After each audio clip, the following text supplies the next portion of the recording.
네, 귀하고 아름다운 찬양 감사합니다. 할렐루야. 오늘도 우리와 함께 하신 하나님을 찬양합니다. 추석 명절은 잘 보내고 계십니까? 아멘. 네, 명절 연휴 기간인데도 예배하기 위해서 성전에 모인 여러분들, 그리고 이 시간 영상으로 함께 예배드리는 모든 성도들, 우리 하나님의 은혜와 위로와 평강이 함께 하시기를 주님의 이름으로 축원합니다. 많은 분들이 명절에 고향에 다녀오셨을 것입니다. 혹시 가지 못하신 분이 있다면 위로를 드립니다. 아마 부모님들께서, 우리 어르신들께서 우리의 마음을 다 아시리라고 믿습니다. 명절에 다녀오실 때에 아마 고속도로에서 운전을 많은 분들이 하셨을 것입니다. 고속도로에서 운전해 가면서 저와 비슷한 경험을 하지 않았을까 생각해 봅니다. 앞차가 옆차선이 비었는데도 불구하고 빨리 치고 나가지 못하고 느릿느릿하게 갈 때 뒤따라가는 저희는 열이 나죠. 그때 무슨 말을 합니까? 아니, 뭐 하고 있는 거야? 이럴 거면 왜 고속도로로 나왔어? 이렇게 화를 냅니다. 그러면서 어떻게 하면 옆으로 치고 나가서 추월할까를 노려보고 있죠. 또 나는 시속 100km로 정주행을 하고 있는데 옆에 고급차가 쌩 하고 나를 추월하고 지나갑니다. 그때는 아니, 이 고속도로 아주 전세 냈구만, 차자랑하는 거야? 뭐 이렇게 화를 내게 됩니다. 여러분들은 다른 사람이 항상 나보다 더 빠르거나 나보다 더 느리다는 것을 알고 계십니까? 왜 그럴까요? 그것은 내가 모든 판단의 기준이기 때문입니다. 나보다 빠르면 다 빠른 거고 나보다 느리면 다 느린 것입니다. 여기는 내 세상이고 내가 주인공입니다. 다른 사람들은 그저 그 세상을 살아갈 뿐입니다. 그런데 이것이 나만의 생각일까요? 아마 다른 사람은 나와 똑같이 생각하면서 나를 욕하고 있을지도 모릅니다. 제가 여기서 말씀드리고 싶은 것은 우리는 모두 자기중심적으로 이 세상을 살아가고 있다는 것입니다. 우리는 모두 자기가 자신의 삶의 주인이고 다른 사람들은 조연이나 배경쯤으로 생각하며 살아갑니다. 우리는 모두 내가 내 삶의 주인으로 살아가려는 이 본성을 가지고 있습니다. 그런데 문제는 그렇게 내가 내 감정과 상황의 주인공으로 살아가려고 할 때 결국 우리에게 주어지는 상황과 환경에 만족하지 못하는 나 자신을 발견하게 된다는 것입니다. 주변 상황과 사람들이 나 중심으로 흘러가지 않는 것을 보게 될 때 우리는 분노하기도 하고 우울해지기도 합니다. 왜냐하면 다른 사람들은 내가 세상의 중심인 것처럼 행동하지 않기 때문입니다. 그들은 그들대로 자신의 세계의 중심이라고 생각하며 살아갑니다. 우리는 이렇게 서로 착각하면서 자기중심적으로 살아가고 있습니다. 우리가 진정한 행복을 찾기 위해서는 먼저 우리 자신이 이 우주의 중심이 아니다라는 사실을 인정해야 합니다. 우리가 행복한 삶을 살기 위해서는 나의 이야기를 쓰려고 할 것이 아니라 하나님의 이야기 안에 나의 이야기를 복종시켜야 합니다. 우리의 이야기는 하나님의 이야기 안에 있을 때 가장 빛나고 가장 돋보이고 가장 의미 있는 가치를 추구할 수 있습니다. 때문에 우리는 언제나 그 하나님의 이야기에 귀를 기울여야 합니다.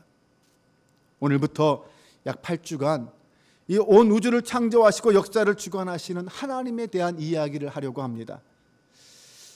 저는 이 이야기를 준비하면서 제라드 C. 윌슨의 삶의 모든 것에 대한 하나님의 계획이라는 책을 참고로 했습니다. 그리스도인은 하나님이 우리 인생의 역사를 주관하시는 분이라고 믿는 사람들입니다. 우리는 각자의 삶에 대한 하나님의 계획이 무엇인지, 우리의 인생을 하나님이 어떻게 이끌어 가실 것인지 그 하나님의 계획을 살펴보아야 합니다. 그 속에서 나는 어떤 생각을 가지고 어떻게 행동하며 살아가야 할 것인가를 함께 나누고자 합니다. 하나님은 우리에게 당신의 이야기를 전해 주실 때 일반적으로 우리들과는 다른 방식으로 전해 주십니다. 우리는 대부분 일을 시작할 때 어떻게 시작합니까? 계획을 철저하게 세우고 그 계획을 어떻게 실행시켜 나아갈까? 이것을 의논하고 이야기합니다. 그런데 하나님은 처음부터 결말을 선포하시고 시작하십니다. 이사야 46장 10절은 이렇게 말합니다. 내가 시초부터 종말을 알리며 아직 이루지 아니한 일을 옛적부터 보이고 이르기를 나의 뜻이 설 것이니 내가 나의 모든 기뻐하는 것을 이루리라 하였노라. 하나님이 우리에게 들려주시는 이야기는, 그 하나님의 이야기의 특별한 점은 이미 결론을 선포하시고 그 이야기를 시작하신다는 것입니다. 하나님의 이야기는 결론을 먼저 보여주시고 시작하십니다.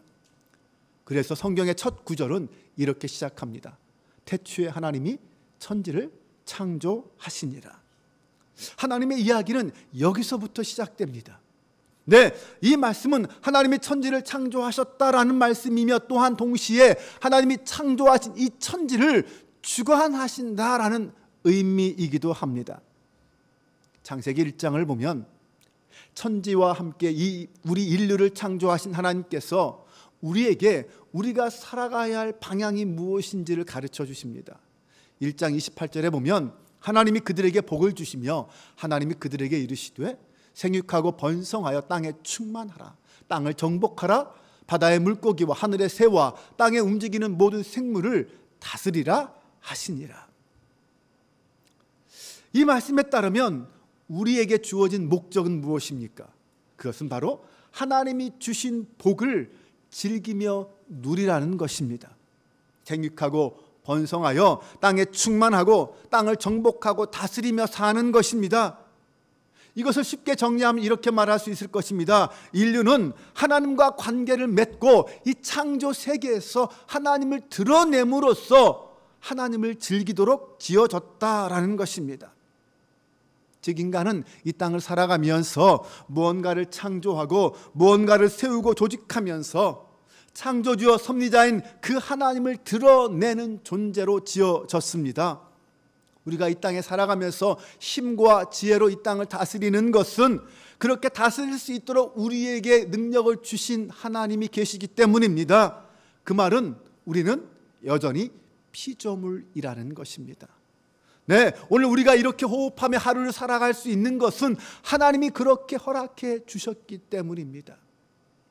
이 사실은 우리가 왜 이 땅에 존재해야 하는지, 무엇을 해야 하는지를 깨닫게 하고 있습니다. 잠언 12장 1절은 이렇게 말합니다. 너는 청년의 때에 너의 창조주를 기억하라.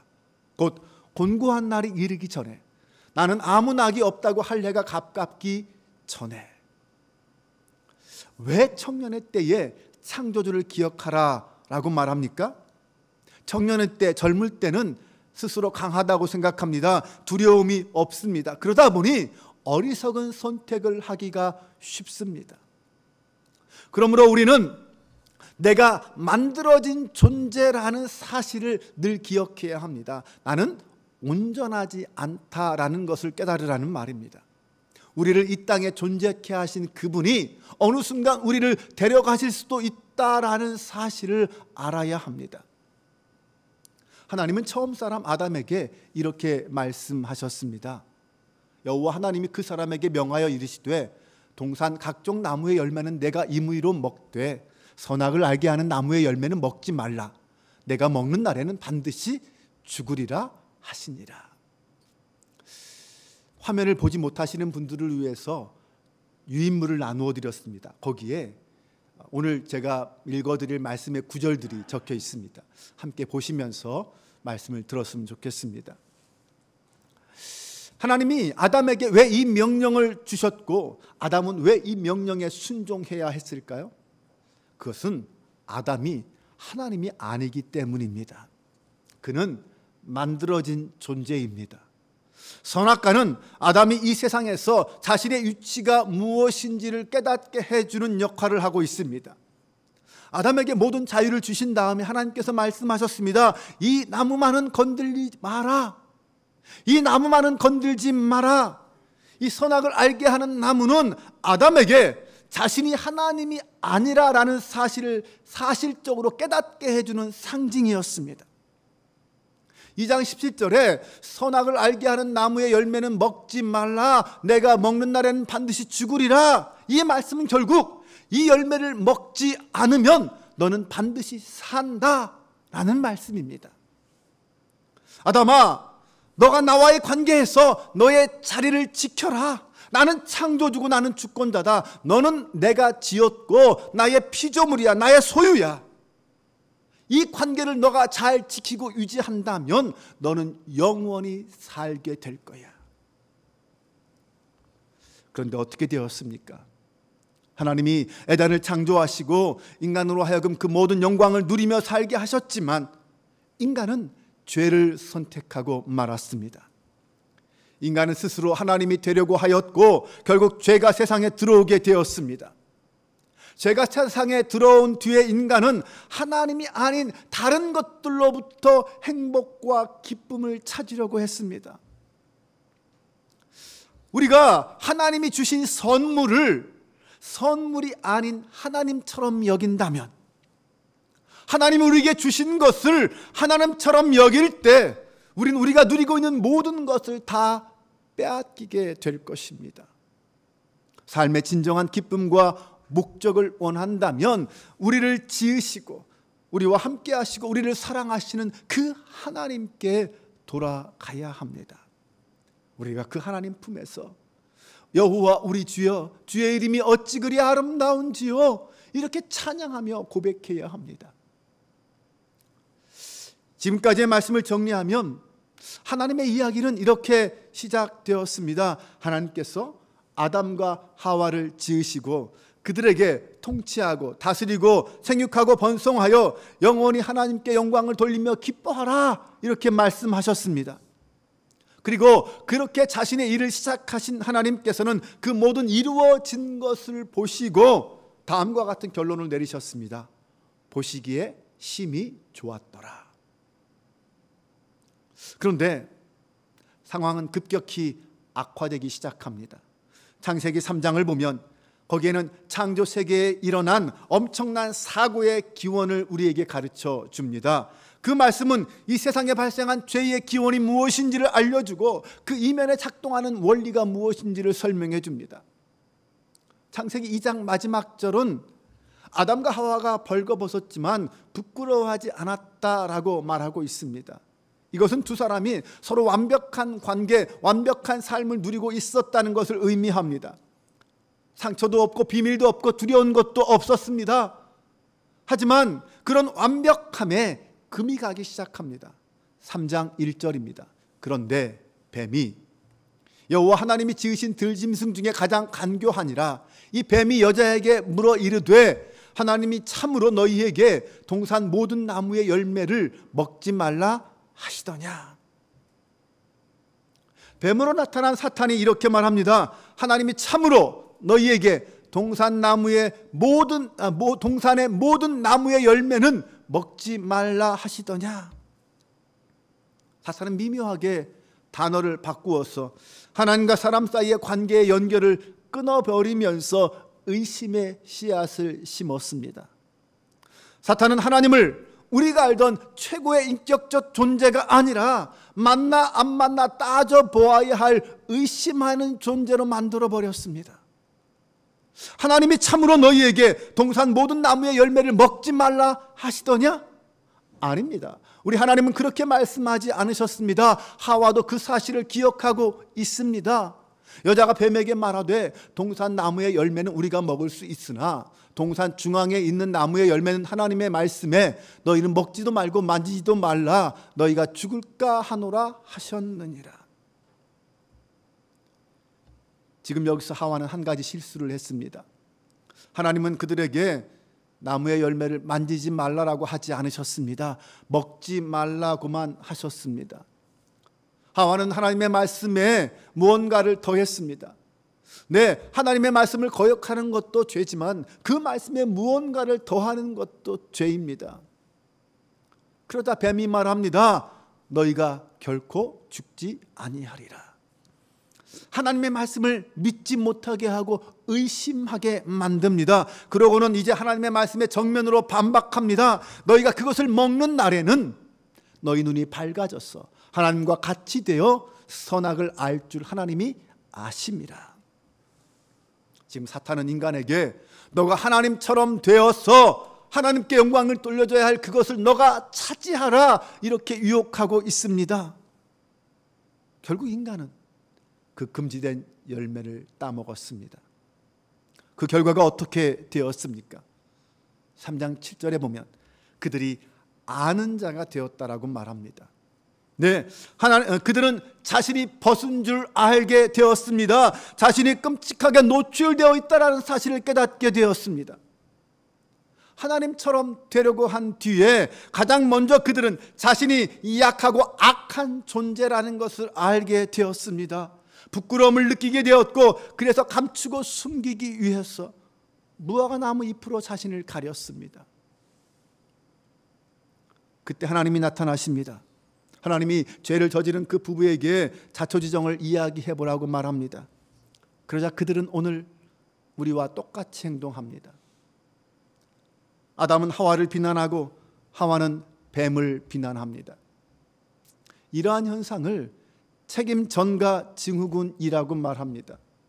이 책임 전가 증후군이란 질병은 사람이 처음으로 불순종한 이후부터 타락한 우리 몸의 DNA 가운데 포함되어서 지금까지 작동하고 있습니다. 아담으로 인해 인간에게 죄가 들어온 이후에 인간은 이 질병으로부터 결코 벗어날 수 없게 되었습니다. 네, 이렇게 죄는 우리에게 죽음이라는 고통을 가져다 주었습니다. 그러나 하나님은 이 위기를 메시아 곧 그리스도가 영광스럽게 등장할 수 있는 기회로 삼으셨습니다. 하나님은 죄인들에 대하여 심판하시고 뱀에 대해서도 심판을 선언하셨습니다. 창세기 3장 15절에 보면 내가 너로 여자와 원수가 되게 하고 내 후손도 여자의 후손과 원수가 되게 하리니 여자의 후손은 내 머리를 상하게 할 것이요 너는 그의 발꿈치를 상하게 할 것이니라 하시고, 많은 신학자들은 이 말씀을 복음의 첫 단서라고 이야기합니다. 이 말씀은 마치 뱀이 사람의 발꿈치를 물을 때에 사람이 그 뱀의 머리를 짓밟는 순간을 묘사한 것 같습니다. 이것은 바로 여자의 후손인 예수 그리스도의 십자가 사건을 보여주는 것입니다. 사탄의 승리로 끝날 것 같았던 그 십자가 사건은 결국 메시아의 승리로 끝난다는 것을 암시하고 있습니다.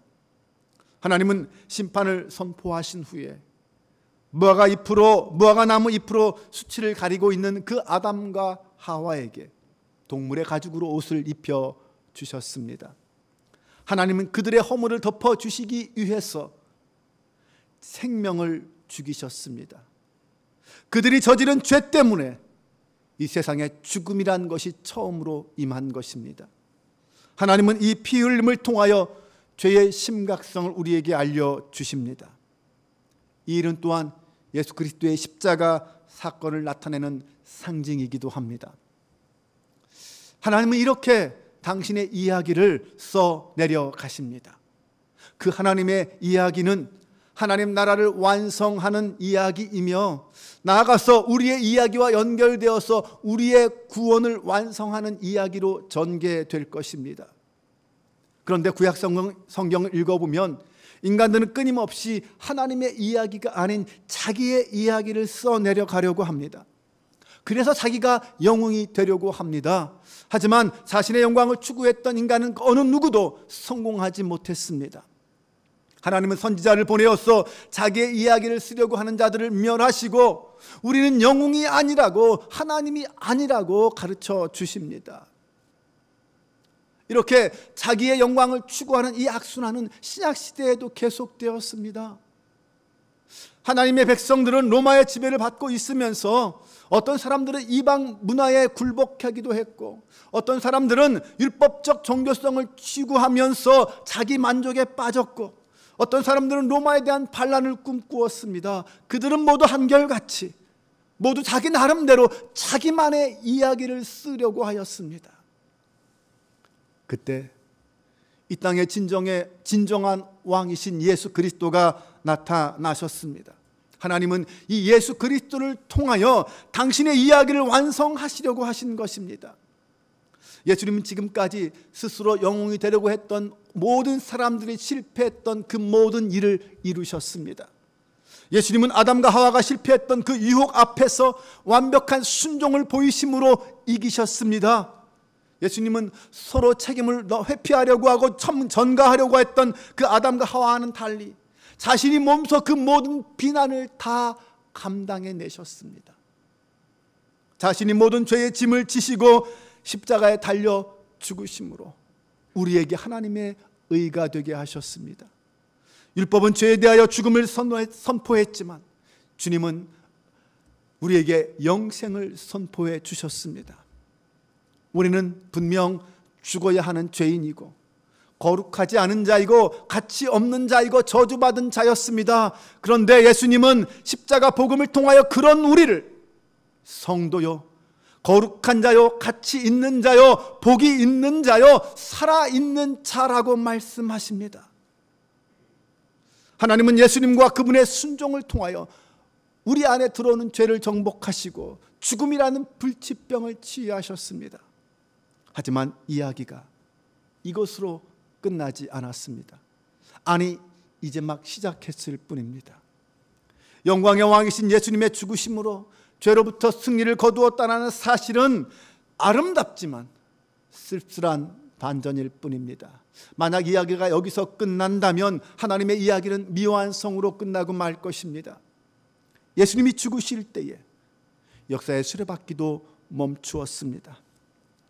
하나님의 성전에서 하나님과 인간 사이를 가로막던 그 장막이 위에서부터 아래로 찢어졌습니다. 그것은 이제 앞으로 사람이 그 안으로 들어갈 수 있게 되었다는 것도 의미하지만 하나님의 임재가 세상 밖으로 나오게 되었다는 것도 또한 의미한다고 할 수 있습니다. 그러면서 역사의 수레바퀴는 이제 다시 반대 방향으로 돌아가기 시작합니다. 시간이 거꾸로 흘러서 예수님께서 무덤에서 나오십니다. 이것은 마치 영화의 필름을 거꾸로 돌리는 장면과 같습니다. 여러 증인들 앞에서 예수님이 부활의 영광을 보여주셨습니다. 예수님이 죽음을 되돌리신 것입니다. 이렇게 부활하신 예수님은 첫 아담이 만들어 놓으신 그 죽음의 권세를 이기시고 영원한 생명의 왕이 되셨습니다. 하나님이 세상을 선하게 지으셨지만 우리 인간이 그것을 망쳤습니다. 그 망친 세상을 회복시키기 위하여 하나님이 이 땅에 인간의 모습으로 오셨고 우리를 용서하시고 치유하시고 회복시키셨습니다. 하나님 나라를 선포하시고 자신을 왕으로 공포하셨습니다. 그 예수님은 부활 후에 제자들과 함께 계시면서 하나님 나라를 가르치셨고 마침내 하나님 보좌 우편이라는 그 영광의 자리로 돌아가셨습니다. 예수님께서 하늘에 오르실 때 우리에게 성령을 약속해 주셨고 드디어 성령이 우리 가운데 임재했습니다. 그리고 사도들은 그 성령의 역사 안에서 자신의 이야기가 아니라 하나님의 이야기를 써 내려갔고 완성시켜 나갔습니다. 성경의 마지막 책을 쓴 사도 요한은 하나님의 계시의 마지막을 정리하면서 이렇게 기록했습니다. 요한계시록 21장 1절과 2절에 또 내가 새 하늘과 새 땅을 보니 처음 하늘과 처음 땅이 없어졌고 바다도 다시 있지 않더라. 또 내가 보매 거룩한 성 새 예루살렘이 하나님께로부터 하늘에서 내려오니 그 준비한 것이 신부가 남편을 위하여 단장한 것 같더라. 5절로 7절을 보면 보좌에 앉으신 이가 이르시되 보라 내가 만물을 새롭게 하노라 하시고 또 이르시되 이 말은 신실하고 참되니 기록하라 하시고 또 내게 말씀하시되 이루었도다 나는 알파와 오메가요 처음과 마지막이라 내가 생명수 샘물을 목마른 자에게 값없이 주리니 이기는 자는 이것들을 상속으로 받으리니 나는 그의 하나님이 되고 그는 내 아들이 되리라. 이제 하나님의 이야기, 하나님의 역사에 대한 계획은 이렇게 성취됩니다. 새하늘과 새 땅이 우리 가운데 임하고 만물을 창조하셨던 그 하나님이 만물을 새롭게 하심으로 모든 창조의 목적과 계획을 완성시켜 나가십니다.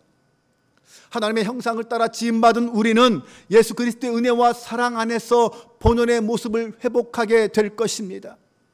이제 우리는 예수님과 영원히 연결되어서 우리를 지으신 그 목적대로 존재의 의미와 가치를 갖게 될 것입니다. 여기서 중요한 것은 성경이 우리에게 제시하는 그 하나님 나라 천국의 비전은 이 땅과 분리된 저 우주 어느 한 구석에 있는 그 하나님 나라를 의미하는 것이 아니라는 것입니다. 베드로 사도는 이렇게 말했습니다. 우리는 그의 약속대로 의가 있는 곳인 새하늘과 새 땅을 바라보는도다. 새하늘과 새 땅은 저 하늘나라, 저 우주 어느 곳에 있는 그 새하늘과 새 땅이 아니라 의가 있는 곳, 예수 그리스도의 십자가의 의가 성취된 곳, 그것이 곧 하나님 나라 새하늘과 새 땅이라는 것입니다. 걱정하지 마라. 언젠가는 예수님이 다시 오셔서 죄와 죽음을 멸하시고 하나님의 의를 이 땅에 세우실 것이다. 이 땅은 예수님으로 인하여 다시 새로워질 거야. 이것을 말하는 것입니다. 당시 박해 가운데 고통 가운데 살고 있는 백성들은 이 말씀으로 위로받고 힘을 얻을 수 있었습니다. 그때가 오면 우리는 지금 우리가 살며 즐기는 그 모든 것들, 어쩌면 가족과 예술, 문화, 스포츠 그 모든 것들을 하나님과 함께 새로운 방식으로 하나님 나라의 방식으로 즐기며 살게 될 것입니다. 새하늘과 새 땅 하나님 나라에서 말입니다. 이것이 역사에 대한 하나님의 계획입니다. 이 이야기는 맨 처음 보시기에 심히 좋았더라 라는 결론으로부터 시작해서 맨 마지막 보라 내가 만물을 새롭게 하노라 라는 시작으로 끝납니다. 이 양 끝에서 우리는 하나님의 은혜의 그 영광의 복음의 이야기를 함께 써내려갈 것입니다. 하나님의 구원의 역사가 이 땅 가운데 어떻게 펼쳐지고 열매 맺고 완성되어 가는지 우리는 그 과정을 목도하게 될 것입니다. 이제부터 진짜 이야기가 시작되는 것입니다. 지금 우리는 그 이야기의 중심에 서서 함께 하나님 나라를 향하여 가고 있는 중입니다. 그 이야기의 마지막 결말을, 그 이야기의 마지막 결말을 나의 것으로 만드는 믿음의 사람, 복음의 사람이 저와 여러분이 될 수 있기를 주님의 이름으로 축원합니다.